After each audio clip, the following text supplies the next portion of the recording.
ప్రాణాలను సైతం లెక్క చెయ్యకుండానే పేద ప్రజల పక్షాన శాంతియుతంగా మంచి పోరాటాలు చేస్తున్న దైవ కుమారుడు యేసుక్రీస్తు ఆనాటి ప్రజల తీర్పుతో ఎన్నో అవమానాలతో కష్టాలకు గురై రక్తాన్ని సిందించి నిస్వార్థంగా మరణించి మరణమును జయించి తిరిగో మూడవ దినమున లేచి పరమందు నిత్య జీవం పొందుతున్న రాజులకు రాజు ప్రభువులకు ప్రభు సమాధి గెలిచిన దైవ కుమారుడు యేసుక్రీస్తును ఎంబడించే అగ్ర కులాలకు చెందిన వారి దగ్గర నుండి వివిధ కులాలకు చెందిన వారితో పాటు ముస్లిం మాల మాదిగ కులాలకు చెందిన వారి దాకా క్రైస్తవ అనే పేరుతో ఐక్యత లేకుండా OC BC SC ST minority అనే పేర్లతో విడిపోయి అన్యుల అధికారం కలిగిన కుటుంబ రాజకీయ పార్టీలకు రాజకీయ తోకగాను తోకపై ఈకలుగాను రాజకీయ బానిసలుగాను ఉంటూ పోటీగా రాజకీయ ఫ్లెక్సీలను నిర్మిస్తూ ధర్నాలను దీక్షలను పాదయాత్రలను రోడ్ షోలను విజయవంతం చేస్తూ ఎన్నికల సమయంలో జెండాలు మోస్తూ జిందాబాద్ వర్ధిల్లాలి అంటూ ఇంటింటికి తిరుగుతూ దండాలు పెట్టి విలువైన ఓట్లు వేస్తున్నాం. అందువలన దేవుడు సృష్టించిన భూమి అపవాది స్వార్థంతో వ్యక్తులకు శాశ్వత విక్రయం జరుగుతుంది. దైవ కుమారుడు యేసుక్రీస్తు జన్మమును యాలన చేస్తూ ఆయన నామమును దూషించటం జరుగుతుంది. క్రీస్తు సువార్తలను బాప్టిజములను ఆపటం జరుగుతుంది. చర్చిలపై దాడులు చేస్తూ పాస్టర్లను హత్య చేయటం జరుగుతుంది. క్రైస్తవ మహిళలను నగ్నంగా ఊరేగించి అత్యాచారం చేసి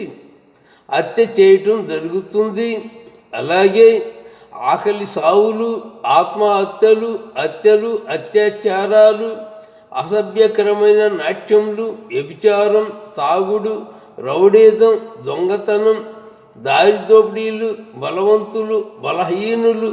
ధనవంతులు, పేదవారు, స్వార్థం, వ్యాధులు, బాధలు, ఆర్థిక ఇబ్బందులు, ధర్నాలు, దీక్షలు, పాదయాత్రలు, రోడ్ షోలు జరుగుతున్నవి. ఆ విధంగా జరగకుండా ఉండుటకు కుల మత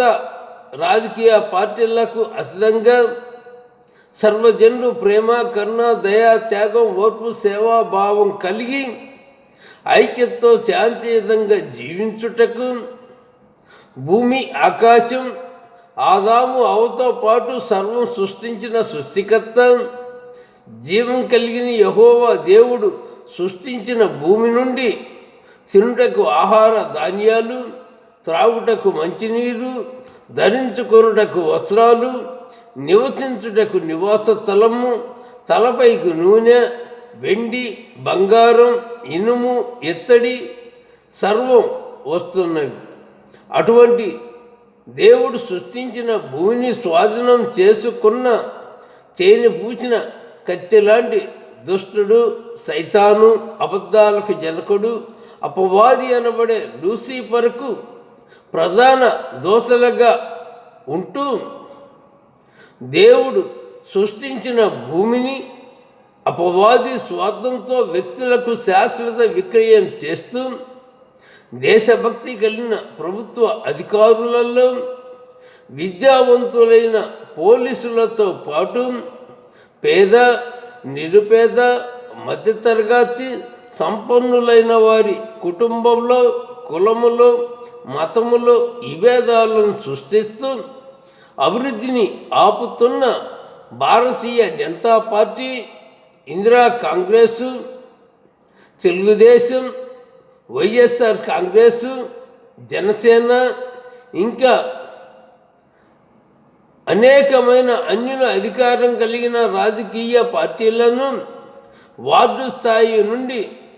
భూస్థాపన చేయుటకు క్రైస్తవ అనే పేరుతోనే చలవలి సింహంలా ధైర్యంగా ఉండి ప్రార్థన బలంతో పాటు ఓటు అనే ఆయుధంతో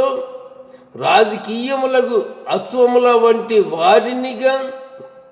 వార్డు స్థాయి నుండి భూస్థాపన చేద్దాం. దైవ కుమారుడు యేసు క్రీస్తు నామమున పరమందు నిత్య జీవం పొందుతాం. దైవ కుమారుడు యేసు క్రీస్తు నామమున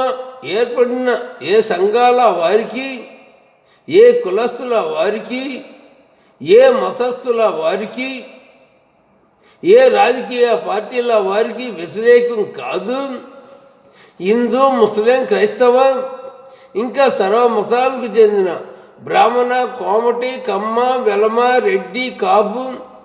రాజులు, ముదిరాజులు, నగరాలు, సగరాలు, చేనేత, గీత, పల్లెకారులు, కుమ్మరి, కమ్మరి, కంసాలి, మంగలి, యాదవ్, రెల్లి, రజిక, వడిర, ఉప్పర్, ఇరుకుల, యనాది, కోయ, చెంచు, బోయ, లంబాడి, ఆదివాసులు, బుడగదంగాలు, మేదర, డొక్కల, మాల, మాదిగ ఇంకా సర్వ కులాలలో ప్రతి కుటుంబం దేవుడు సృష్టించిన భూమి నుండి వస్తున్న మంచి పదార్థములను అనుభవించాలన్నదే మా కృషి, మా ధ్యేయం. ఇట్లు పక్షవాతంతో 21 నెలలు నోటి మాట రాక స్వస్థత లేకుండా బాధపడుతూ అపవాది స్వార్థంతో ఏర్పడిన ప్రభుత్వాలు కల్పించే పథకాలతో పాటు రేషన్ కార్డు వదిలి దైవ కుమారుడు యేసు క్రీస్తు నామమున పక్షవాతం నుండి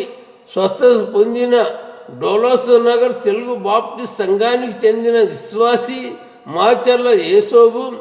1993 మే 29న అక్రమ లాకౌట్కు గురై ఇప్పటికీ పరిష్కారం కాని సిమెంట్ ఫ్యాక్టరీ కార్మికులు డోలోస్నగర్లో నిర్మించిన బాబు జగజ్జీవన్ రామ్ విగ్రహం డోలోస్ నగర్, ప్రకాశ్ నగర్కు మధ్య గాంధీనగర్ నందు నిర్మించిన నీలిరంగు జెండా దిమ్మ వ్యవస్థాపకులు, జన చైతన్య ప్రచార కమిటీ అధ్యక్షుడు.